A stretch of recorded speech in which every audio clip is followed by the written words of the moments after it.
Bienvenidos. Esta va a ser la sexta conversación en el taller de la maquinaria agrícola, este espacio de intercambio técnico que organizamos el equipo de mecanización agrícola y agricultura de precisión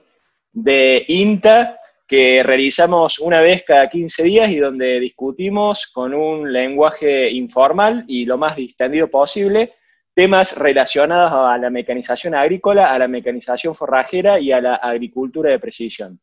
En el día de hoy vamos a cerrar el gran tema de lo que es la cosecha de granos. Dentro de 15 días empezaremos con otro rubro de la mecanización agrícola. Estén atentos a nuestras redes sociales donde les vamos a ir avisando con qué tema nuevo vamos a comenzar. Y les recuerdo que en la descripción de este video ustedes van a encontrar justamente los links para dirigirse al canal oficial de Agroindustria en YouTube, donde van a encontrar las grabaciones del día de hoy y las grabaciones de otros encuentros para que los puedan revisitar, para que puedan escucharlos, pausarlos, tomar apuntes, así que ahí van a encontrar justamente el link de contacto a dicha página institucional. Antes de comenzar, yo quería, de mi parte, recordar una cosa. Hoy esto está llegando a ustedes gracias al trabajo, un poco, si se quiere, desde las sombras, de dos personas muy importantes para el equipo, como son el señor Lucas Cuevas, que es el community manager del equipo y es el editor de estos videos, el que después se encarga de publicarlos en las redes sociales de INTA, en Twitter, en Facebook, en YouTube.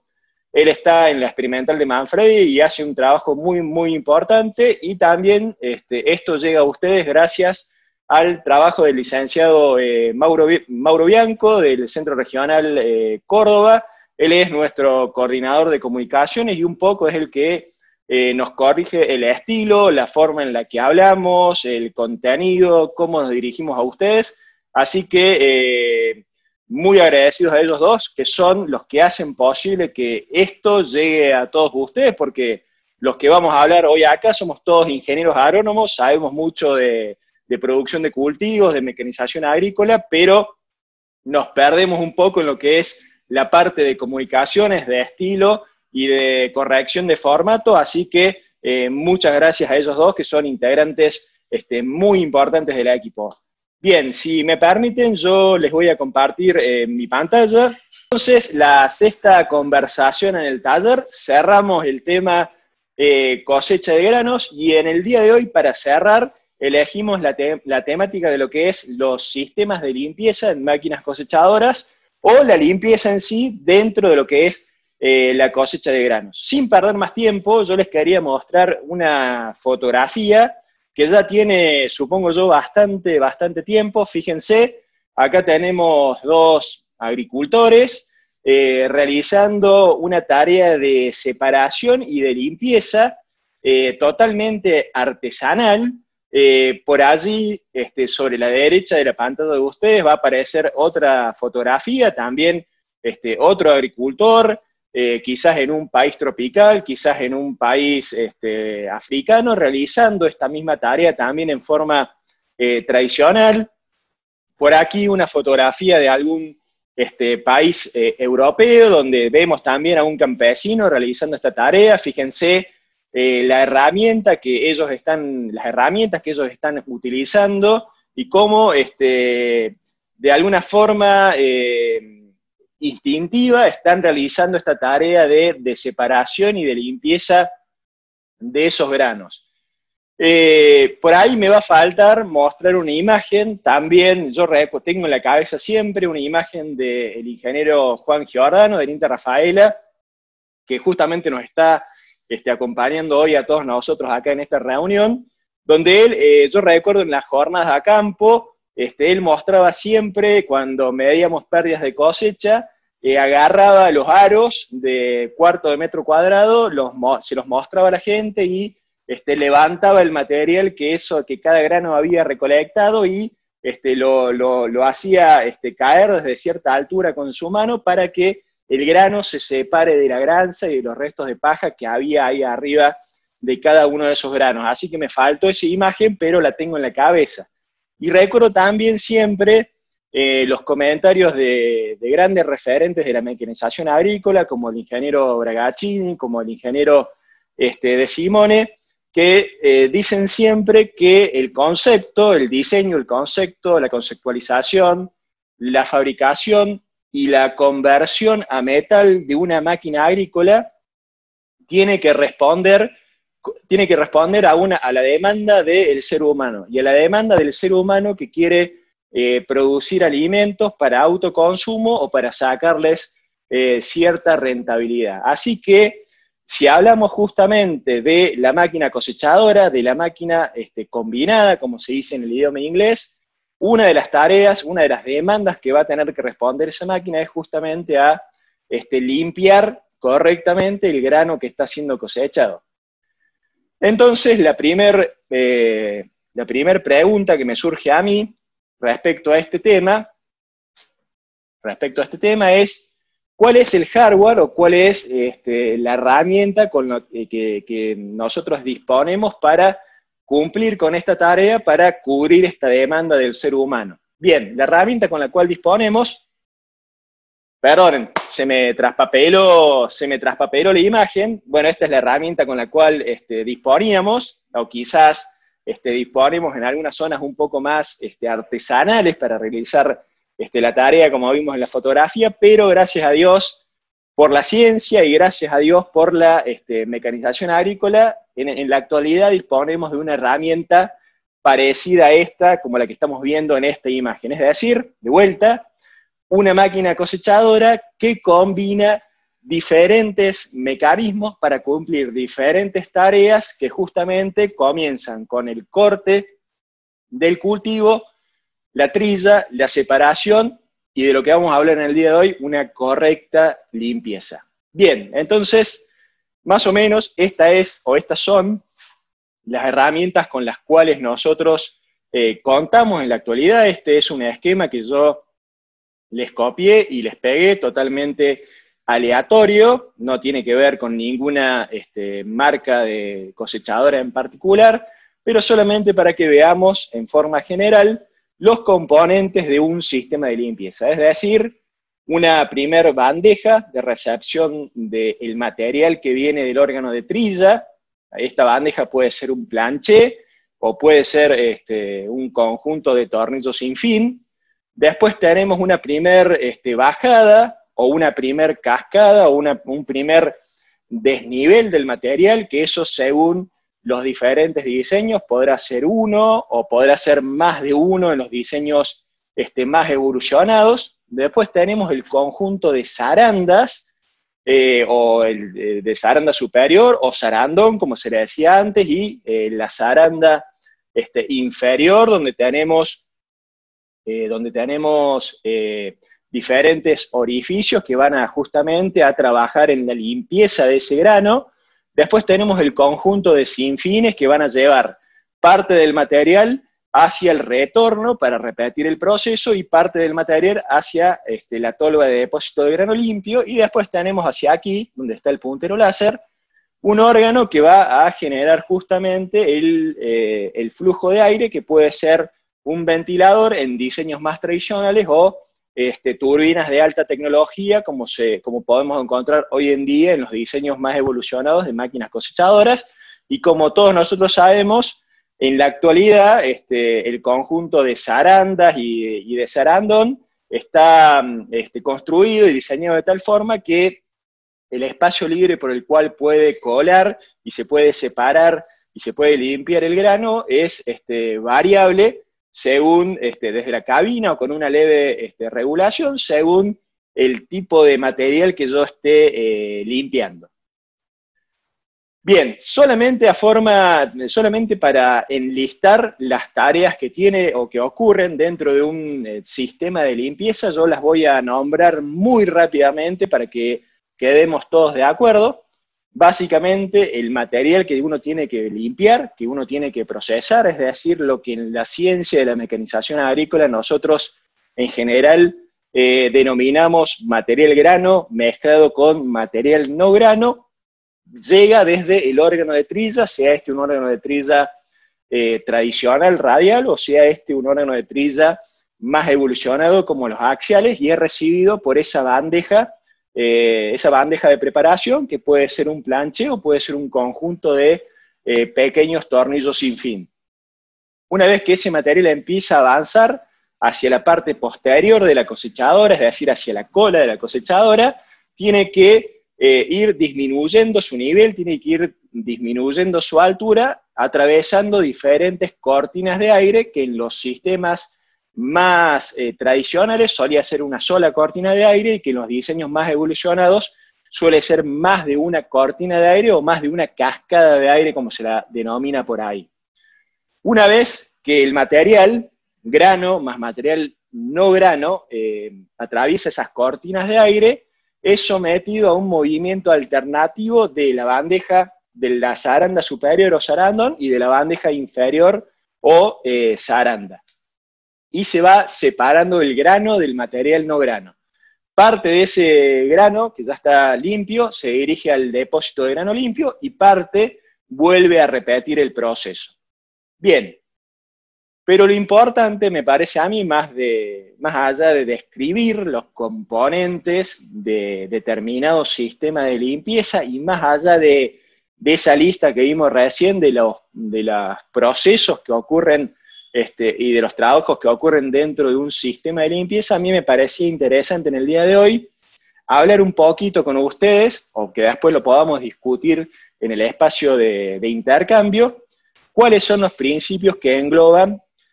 lo que se denomina como limpieza de una máquina cosechadora. Bien, entonces, lo que se denomina limpieza dentro de una máquina cosechadora ocurre por dos acciones que son provistas al material por los órganos mecánicos de la máquina cosechadora propiamente dicha. Primero que nada, una acción neumática, que actúa cuando el material cae de un nivel a otro del sistema de limpieza. Y una acción mecánica, que ocurre cuando el material procesado está viajando sobre los zarandones y zarandas hacia la parte posterior de la máquina. Y acá, solamente con los fines didácticos de esta disertación, yo les voy a pedir que nos tomemos la libertad de analizar estas dos acciones en forma separada y aislada, solamente con fines didácticos y para entenderlas de una forma más sencilla, porque obviamente, como todos nosotros imaginamos y sabemos, estas dos acciones los límites no son tan estrictos, y obviamente ambas acciones ocurren dentro del órgano de limpieza en forma prácticamente mezclada y combinada. Así que yo le voy a pedir que, para pensarlo un poquito, nos tomemos la libertad de analizarlos en forma separada. Entonces, antes que nada, empecemos por la primera, por la acción neumática. En la acción neumática, que ocurre dentro del sistema de limpieza sobre el material procesado, hay un concepto clave que es el de velocidad límite. Si uno recurre a una bibliografía, cualquier bibliografía que hable sobre dinámica de fluidos, cualquiera sea esa bibliografía, va a encontrar el concepto de velocidad límite o velocidad final como la velocidad máxima que alcanza un cuerpo moviéndose en el seno de un fluido infinito bajo la acción de una fuerza constante. Bien, cuando yo estudiaba y leía esa bibliografía y preparaba esta disertación y leía el concepto de velocidad límite o velocidad terminal o velocidad final, a mí se me venía a la cabeza constantemente una imagen, y la imagen que se me venía a la cabeza era esta. Fíjense, la imagen de un paracaidista que ha realizado su salto desde el avión, y antes de que el paracaidista abra su paracaídas, está cayendo en lo que nosotros conocemos como caída libre. Bien, esa es la imagen que a mí se me ocurre para definir lo que nombramos recién como velocidad límite o velocidad terminal. Y a la vez, si vemos un poquito esta fotografía que yo puse acá totalmente al azar, yo no soy paracaidista, así que busqué una imagen de internet, pero fíjense, este paracaidista, si uno mira con detenimiento la imagen, se va a dar cuenta que se trata de un paracaidista militar, o sea, de un soldado. Así que por ser un soldado, este paracaidista tiene que portar no solamente el paracaídas, sino también todo su equipamiento militar, es decir, su equipamiento reglamentario, cierto tipo de calzado, y a mí lo que se me ocurría mientras estudiaba este concepto es que seguramente debe haber una velocidad terminal o límite distinta entre este paracaidista que tiene que cargar con todo ese equipo y, por ejemplo, un paracaidista deportivo que solamente carga su paracaídas, que tiene ciertas características y está equipado con ropa deportiva seguramente mucho más liviana que el paracaidista de esta fotografía. Así que yo pienso seguramente ahí esas dos características tienen que influir sobre la velocidad límite o terminal de los dos paracaidistas que están en caída libre. Entonces, si uno quiere graficar a la velocidad límite o terminal, la puede graficar de la siguiente forma, es decir, en la velocidad que alcanza un cuerpo en caída libre en el tiempo y que obviamente se estabiliza.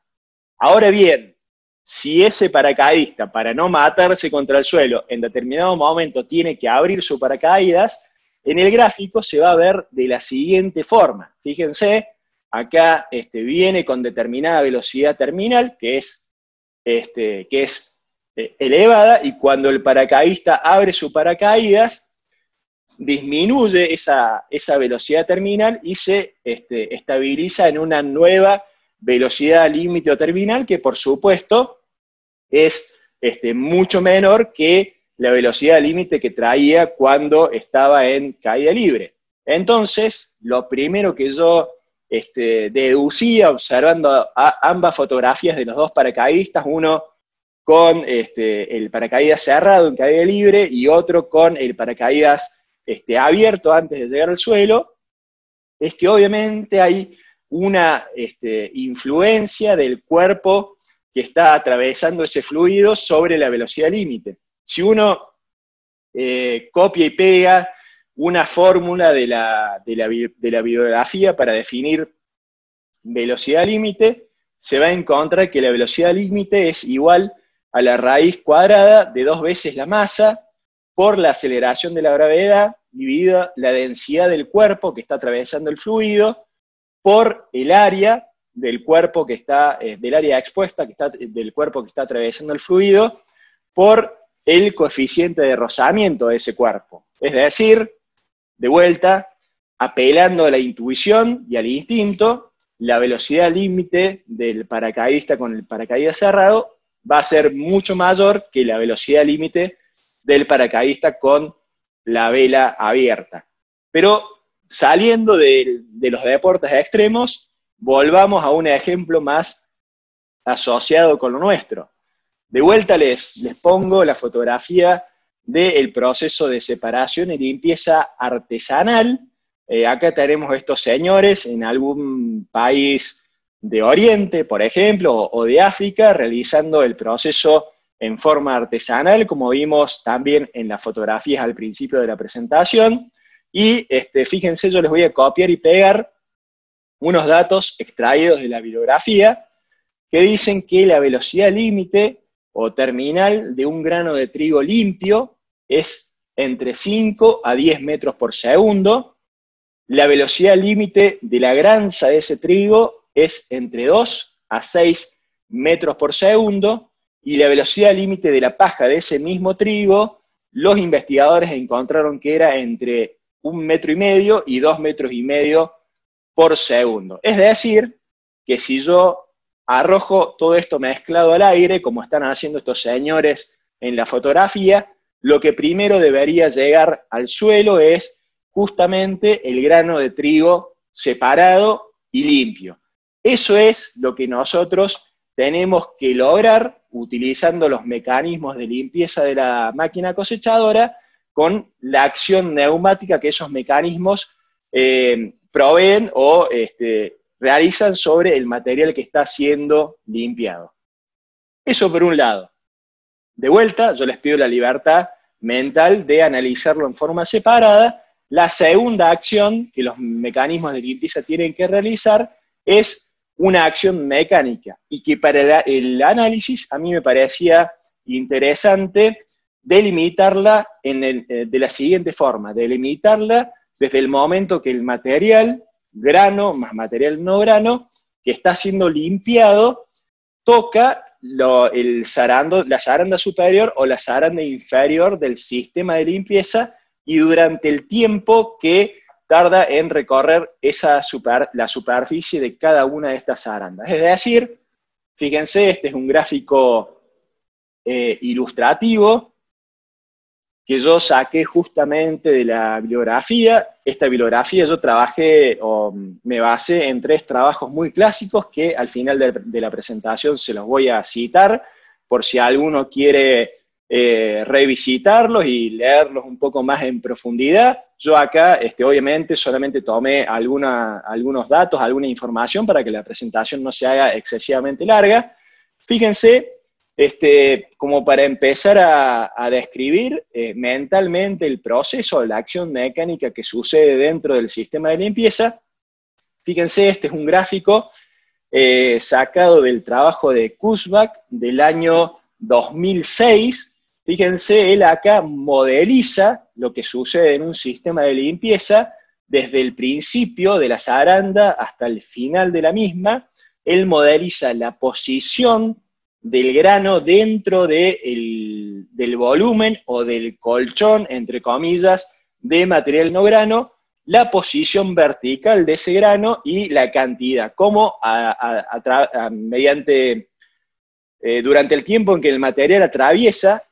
sea la zaranda superior o la zaranda inferior, cambia la posición relativa del grano y la cantidad del mismo sobre la zaranda. Entonces, bien, a mí me parece importante definir 2 cosas al describir la acción mecánica que sucede sobre el material dentro de los órganos de limpieza. Y los 2 conceptos que me parece importante definir e identificar son los siguientes: el concepto de convención y el concepto de difusión. Para entender de alguna manera la convención y la difusión, yo acá me voy a tomar la libertad de, para que esta presentación no se haga demasiado larga, de obviar la modelización mediante fórmulas matemáticas. Eso se puede encontrar en la bibliografía que yo les voy a citar al final de la presentación, pero voy a apelar a la deducción de todos nosotros de la siguiente forma. Si yo quiero describir la acción mecánica sobre el material que está siendo limpiado, la podría describir de la siguiente manera. Esto que tenemos abajo puede ser el zarandón, la zaranda superior o la zaranda inferior, y decimos que el material que está siendo limpiado tiene determinadas características. Tiene un largo, que está dado por la longitud del órgano de limpieza, la longitud de la zaranda superior o de la zaranda inferior. Tiene un ancho, que es delta Z, que también está determinado por el ancho del órgano de limpieza y está determinado también por la distribución del material que voy a limpiar sobre ese órgano de limpieza. Tiene un parámetro I, que dicho de otra manera vendría a ser la altura o la profundidad del material que tiene que ser limpiado. Tiene una velocidad, o sea, una velocidad en la cual el material va a recorrer el órgano de limpieza y que obviamente está suministrada o está provocada por la velocidad que le doy a los órganos de limpieza. Y para la parte didáctica, para entender esto, vamos a suponer que todo el grano se acomoda en la parte superior de ese colchón que tiene que ser, de ese volumen de material que tiene que ser limpiado. Entonces, a lo largo del recorrido, el grano empieza en la parte superior, en la parte superior, atraviesa el colchón y llega hasta la zaranda, donde es colado y es limpiado. Entonces, este movimiento vertical del grano, esta especie de segregación o separación del material no grano, es una combinación del movimiento alternativo de la zaranda superior o de la zaranda inferior, lo que nosotros denominamos en física la convención, y la decantación aleatoria, el movimiento aleatorio que hacen esos granos atravesando ese volumen de material no grano, que es lo que en física denominamos difusión. Para seguir entendiendo esto de vuelta, podríamos modelizarlo con cierta cantidad de fórmulas matemáticas, pero para entenderlo, a mí me parecía interesante analizar algunos de los gráficos que presentan los investigadores que yo usé como referencia. Por ejemplo, si yo analizo el volumen de material que tiene que ser limpiado, fíjense con este gráfico, acá abajo tenemos la zaranda, que puede ser la superior o la inferior, acá tenemos el volumen de material que tiene que ser limpiado. En un primer análisis totalmente instintivo, ¿yo qué digo? Que la zaranda tendrá sus medidas de ancho y de largo, tendrá sus medidas en cuanto a cantidad y tamaño de los orificios por los cuales colará el grano limpio. A su vez, el material que tiene que ser procesado tendrá una distribución espacial, tendrá una profundidad, una altura. A su vez, acá habrá una relación grano, material no grano, y a su vez el grano y el material no grano tendrá diferentes características de tamaño, de índice de rozamiento entre sí, de contenido de humedad, y también influirá la velocidad que yo le doy, la velocidad de avance hacia atrás, hacia la cola de la cosechadora, que yo le doy a ese material mediante la regulación que hago del sistema de limpieza. Entonces, de vuelta,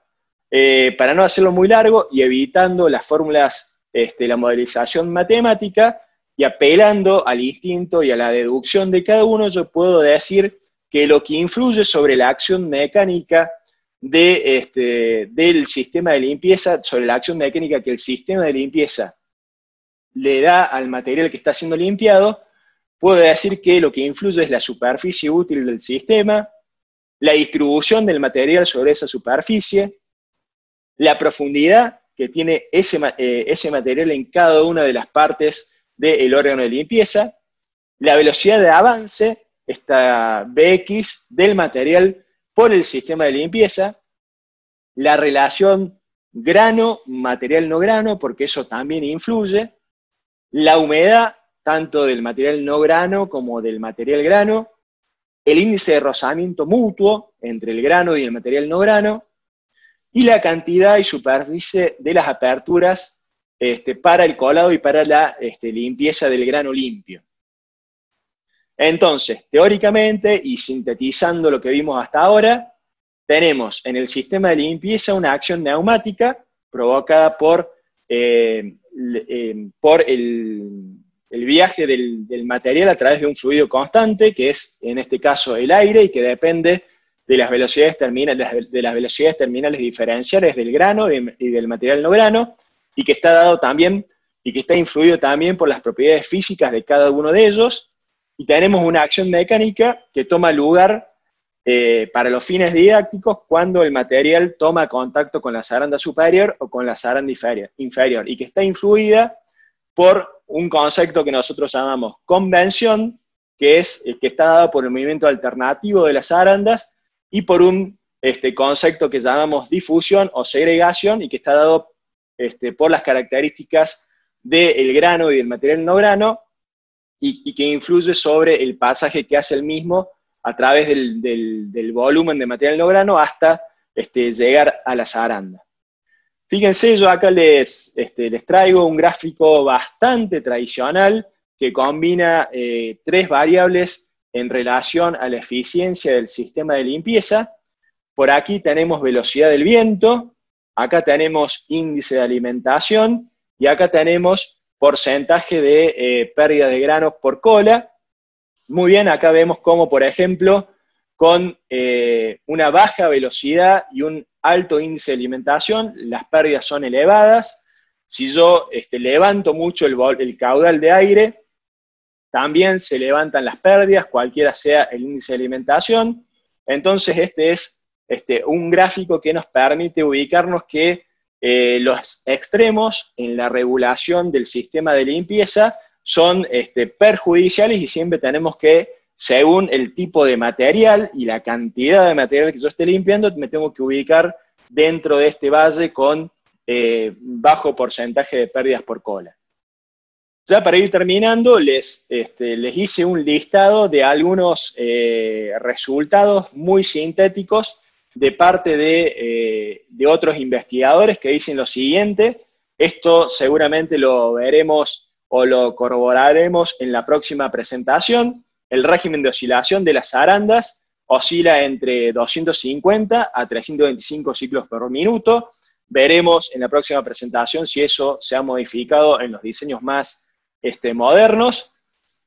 Las pérdidas por limpieza se incrementan con el índice de alimentación de material no grano y con mayores índices grano, material no grano.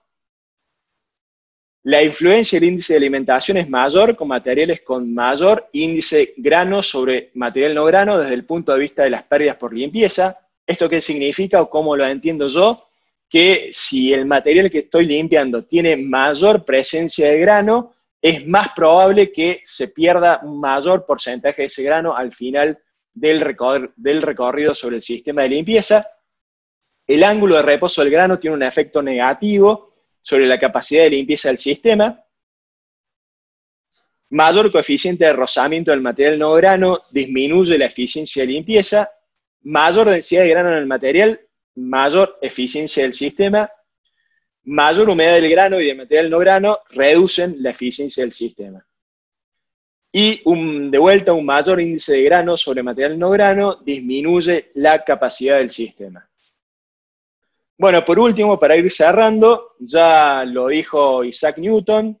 si he podido ver un poquito más allá es solamente porque voy sentado a hombro de gigantes, y los gigantes que yo utilicé en el día de hoy fueron los siguientes. El trabajo de Srivastava et al. Del año 2006,